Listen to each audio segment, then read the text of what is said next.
Estilo Rami. Oferecimento Sil, a melhor pastilha de freios do Brasil. Rede Pitstop, a sua rede de peças e serviços no Brasil. Life18vezes.com, a maneira mais fácil de armazenar seus exames sem custo.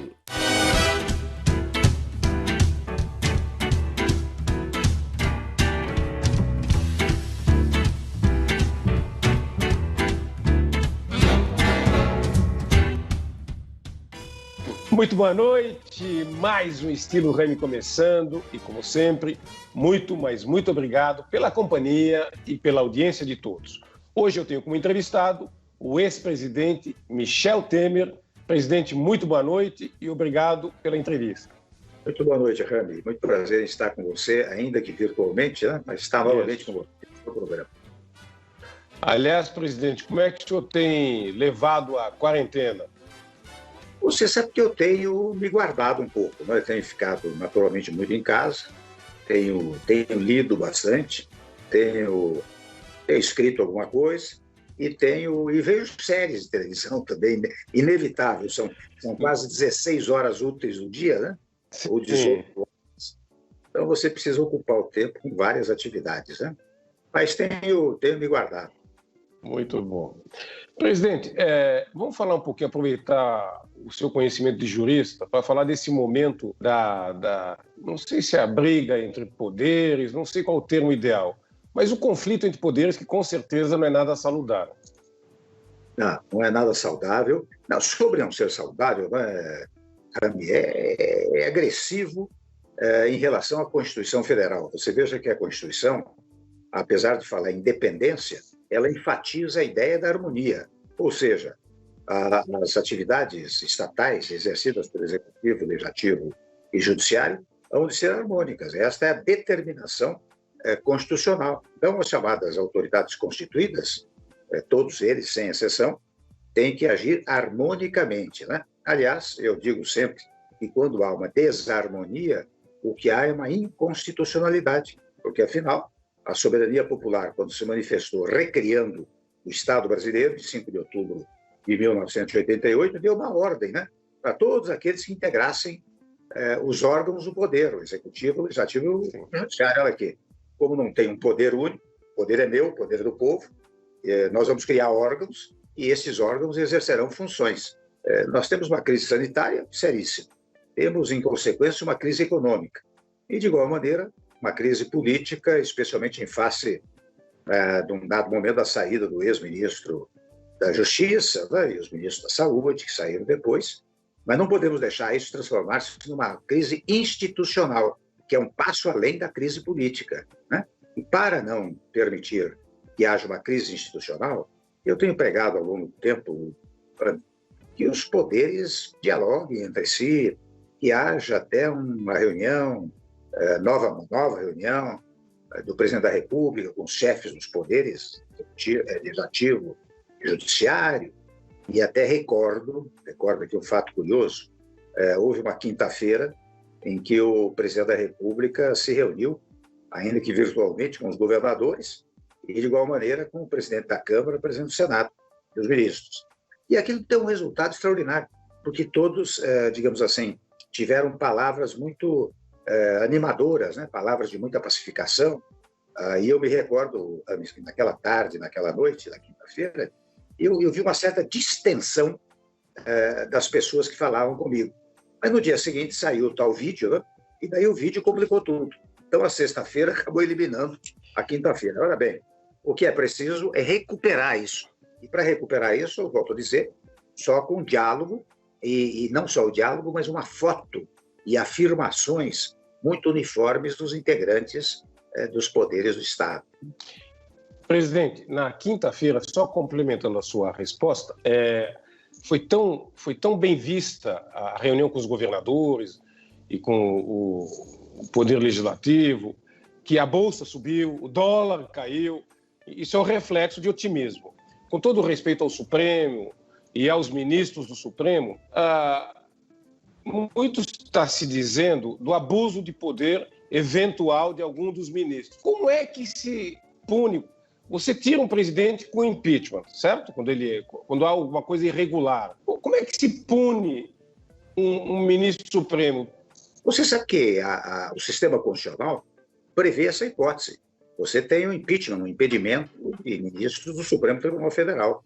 Quem examina é o Senado. Aliás, o Senado, em várias oportunidades, recebeu pedidos de impedimento de senhores ministros do Supremo Tribunal Federal, né? Então, tem um esquema constitucional que, de um lado, autoriza, eventualmente, o impedimento do presidente da República. Aliás, no caso do presidente da República, só para os nossos telespectadores entenderem bem esta matéria, você tem um impedimento, um impeachment, que se processa perante a Câmara dos Deputados, mas tem também uma eventual ação penal.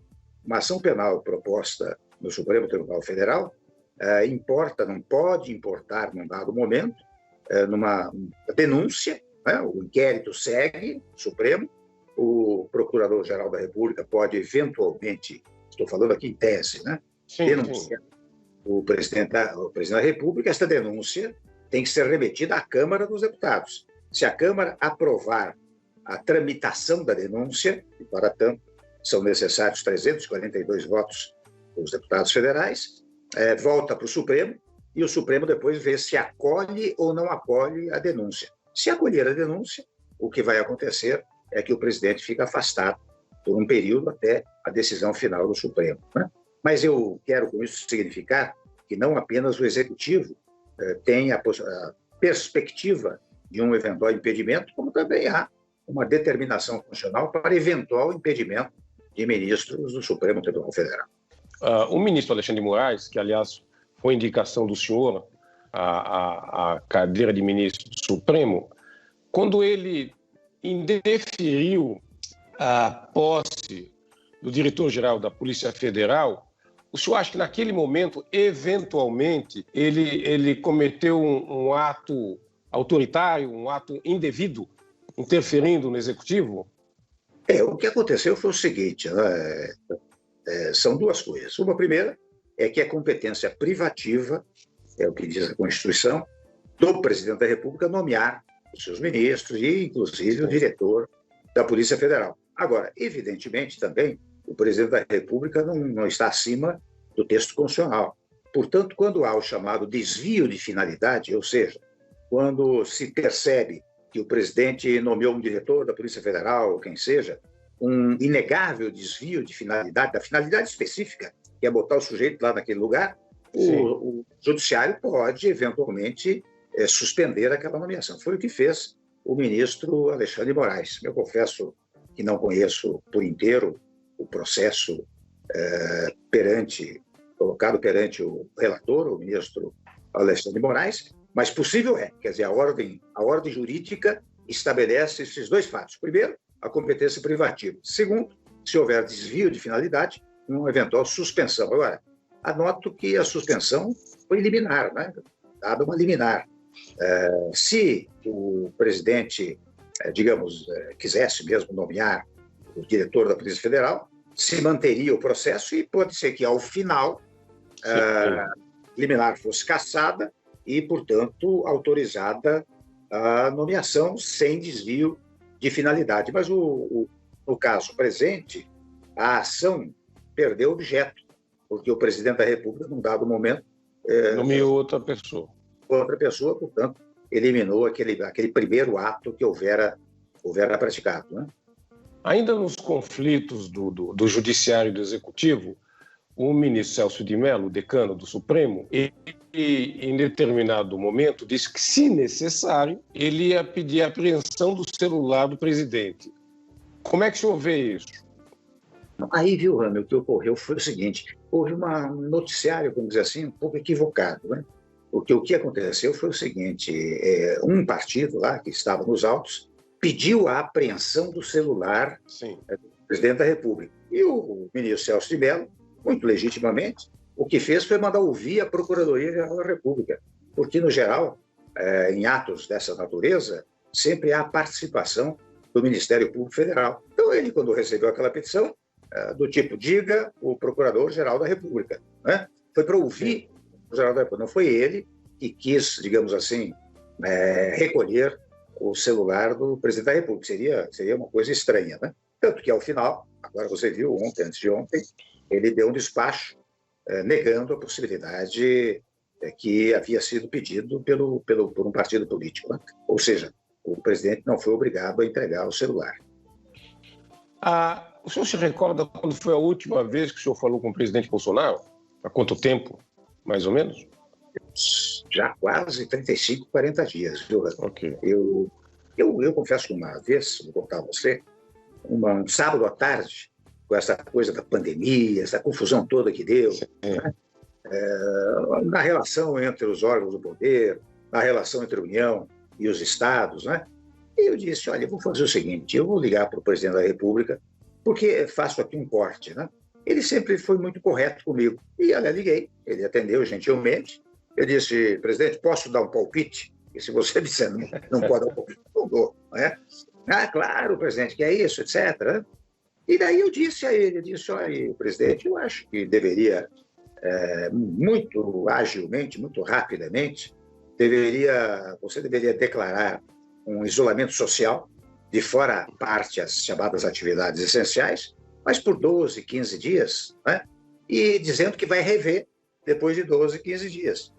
Porque essa matéria ela é revisável a cada certo período, já que precisa saber como é que a pandemia está caminhando, né?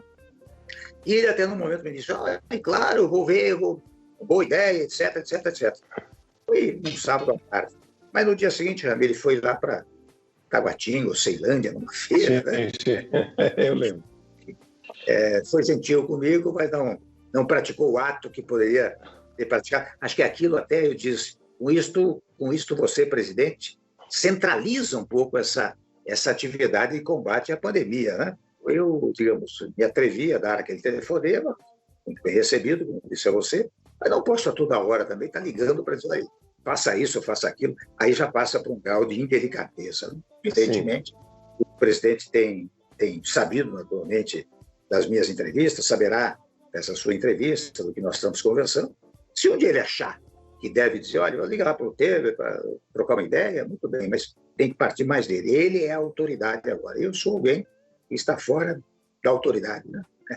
Eu vou mandar a nossa entrevista, se bem que o Fábio Weingarten sempre vê a nossa entrevista, que é o chefe da SECOM hoje, para que ele veja, porque eu acho que a experiência não tem como pagar. E o senhor já esteve lá e já viu o sufoco, a pressão daquela cadeira. Aliás, eu disse a ele, olha, estou lhe ligando também, porque eu ocupei essa cadeira, eu sei o drama que você está passando, que isso aqui é uma cadeira incendiária, né? A todo momento você tem prego. Né? Então, por isso que eu estou tomando a liberdade de dar um palpite, etc. E aí realmente é difícil, é complicado. O presidente da República tem os mais variados problemas durante as 24 horas do dia, né? Então, eu compreendo bem as dificuldades que ele passa, porque, igualmente os outros presidentes também poderiam dar sugestões, né? Você veja, é interessante, nos Estados Unidos, as pessoas se servem muito dos ex-presidentes, né? Quem está no poder tem muito comum uma respeitabilidade entre os vários ex-presidentes, né? Esse atual não vi acontecer nada ainda, o Donald Trump, mas até o Obama, eu vi várias vezes eles se reunirem, conversarem, para trocar informações, ideias e experiências que quero acreditar. Mas, presidente, muito se fala hoje de velha política, nova política, e eu gostaria de falar sobre este tema, mas neste momento focado na pandemia. Por exemplo, há uma discórdia clara entre o presidente da República e alguns governadores, entre eles o do estado de São Paulo. Evidentemente que isso não agrega em nada, não é nada positivo no momento de problema de saúde pública, esta discórdia. Como é que o senhor vê isso? Se os governadores ligassem ao senhor, o que o senhor diria? Eu olhei duas coisas, né? Em primeiro, essa história de velha política e nova política, com a devida licença, é um fenômeno meramente eleitoreiro, porque não existe velha política e nova política, existe a política adequada e a política inadequada. Então, inadequada... O certo e o errado? O certo e o errado. Quem pune aquele que está errado é exatamente o sistema eleitoral. Você está no legislativo, Câmara, no Senado, no Executivo, você tem eleições de 4 em 4 anos para dizer, olha, isso daqui tem e não pode continuar. Agora, você fazer essa distinção entre velha política e nova política não tem sentido. Eu até pergunto muitas vezes, você acha que é da velha política a redemocratização que se fez há 31 anos atrás? E 31 anos na vida de um país não é nada. Enfim, é da velha política a redemocratização? É da velha política, pergunto eu, a lei de responsabilidade fiscal? É da velha política Você se recorda de quando você pedia um telefone há 30, 40 anos atrás? Você precisava esperar 2 anos para receber ou comprar uma linha no paralelo. Uma linha, né? Hoje você precisa fugir da oferta de telefones celulares, não é verdade? Isso é da velha política, não é? Da velha política é isso. Primeiro plano real, o tempo do Fernando Henrique, do Itamar, o presidente Itamar, o presidente Fernando Henrique, e isso é velha política, não é? Mesmo chegando mais, convenhamos, as questões sociais enfrentadas no governo Lula e depois até encaminhadas pelo governo da ex-presidente Dilma.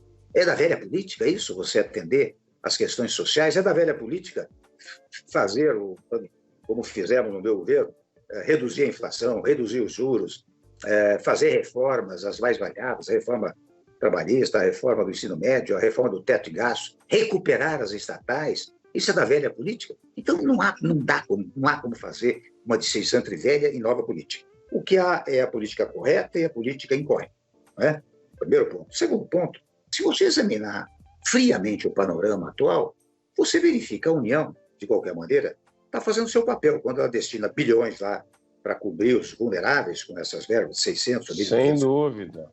Você está fazendo o seu papel. Quando bem como esse auxílio... bem como a lei do trabalho, onde ela subsidia para que as empresas não demitam os funcionários. Pronto.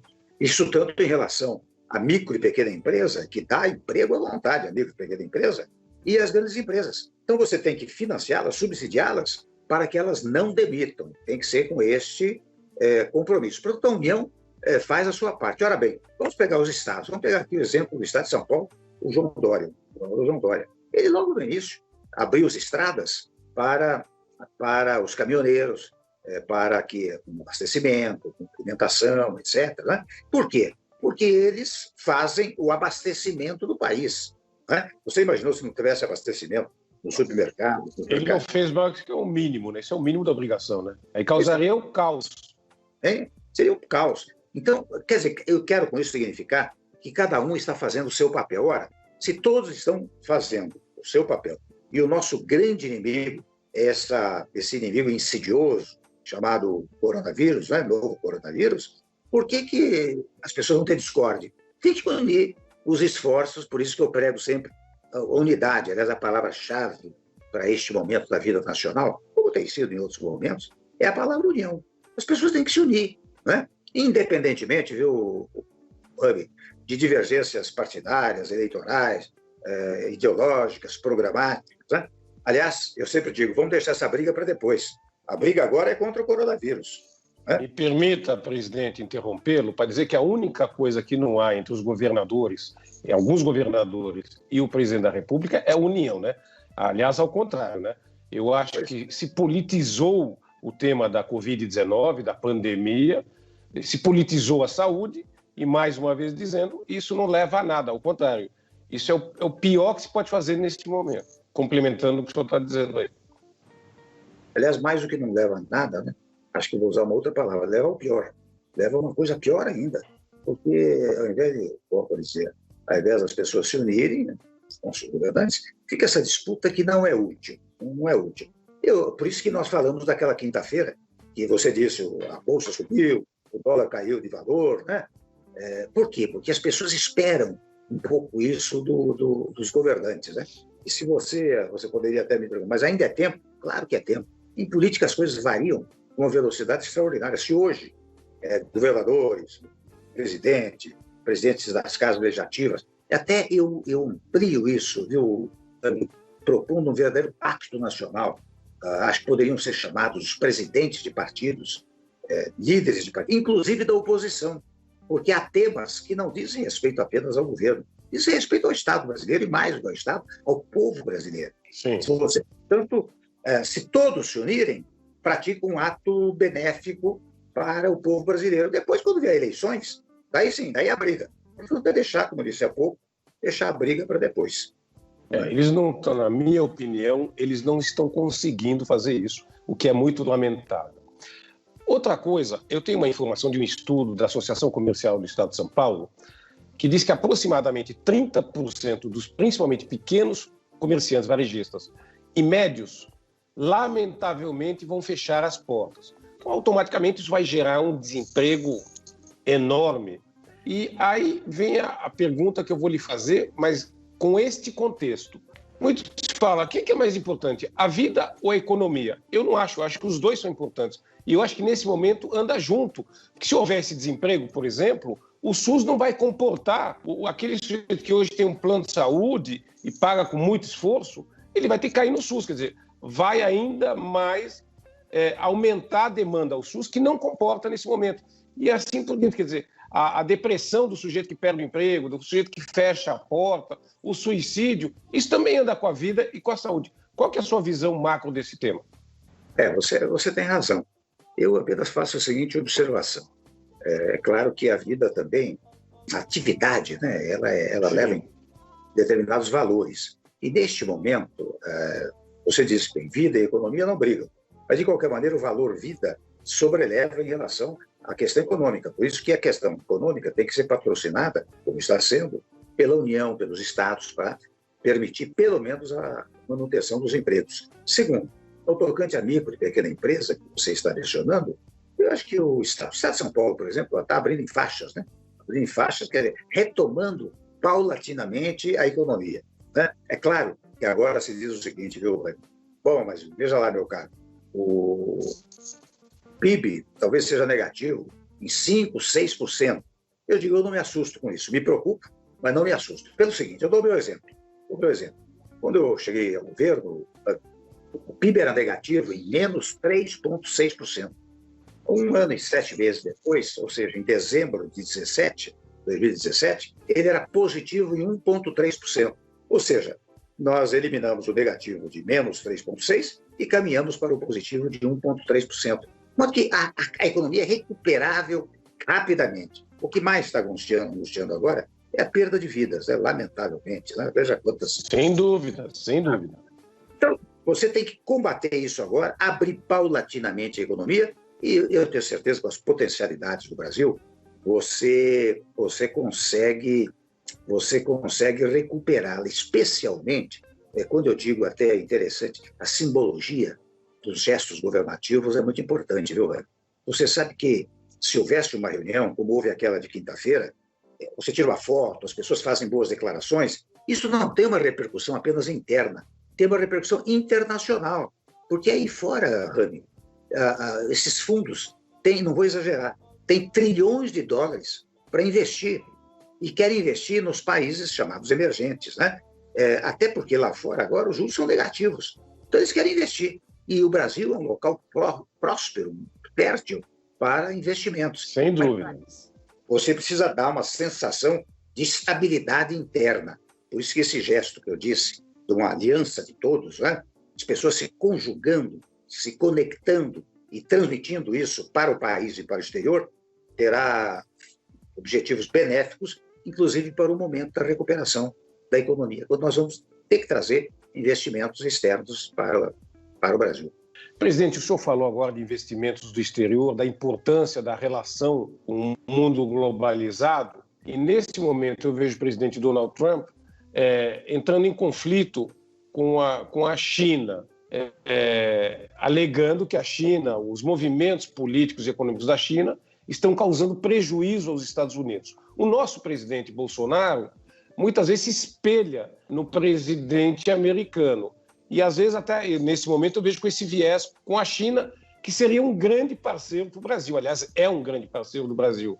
No seu tempo, eu lembro que o senhor até tem uma relação bastante cordial com o presidente lá, o Xi Jinping, se não me falha a memória. Como é que o senhor vê isso? E, mais uma vez, eu sei que o senhor não quer dar sugestão, interferir no presidente, junto ao presidente Bolsonaro, Mas o senhor tem uma visão ampla desse tema. O que o senhor faria? Olha, Rami, em primeiro lugar, nós não temos que entrar nessa briga. Se tem uma briga dos Estados Unidos e China, nós não temos nada a ver com isso.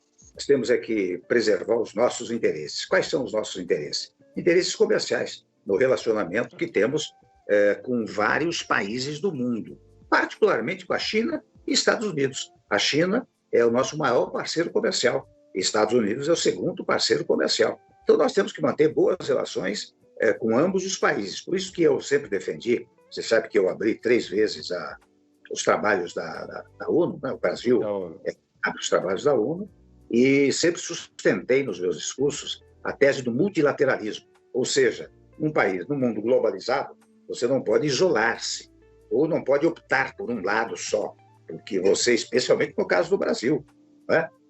Como é que nós vamos fazer? Você imaginou se a China, num dado momento, então aqui, não vamos mais comprar carne, não vamos comprar soja, não vamos comprar minério do Brasil? Imagina o desastre que nós teríamos aqui no nosso país. De igual maneira, se assim o fizesse os Estados Unidos. Então, nós temos que manter boas relações com eles e com todos os demais países. O multilateralismo é uma coisa importantíssima. Nós não podemos entrar em brigas de terceiros. Nós não temos, nem convenhamos, nem potencial econômico, nem potencial político universal para entrar numa briga dessa natureza. Então, nós temos que manter boas relações com todos. Eu mantive ótimas relações com a China, como mantive com os Estados Unidos, né?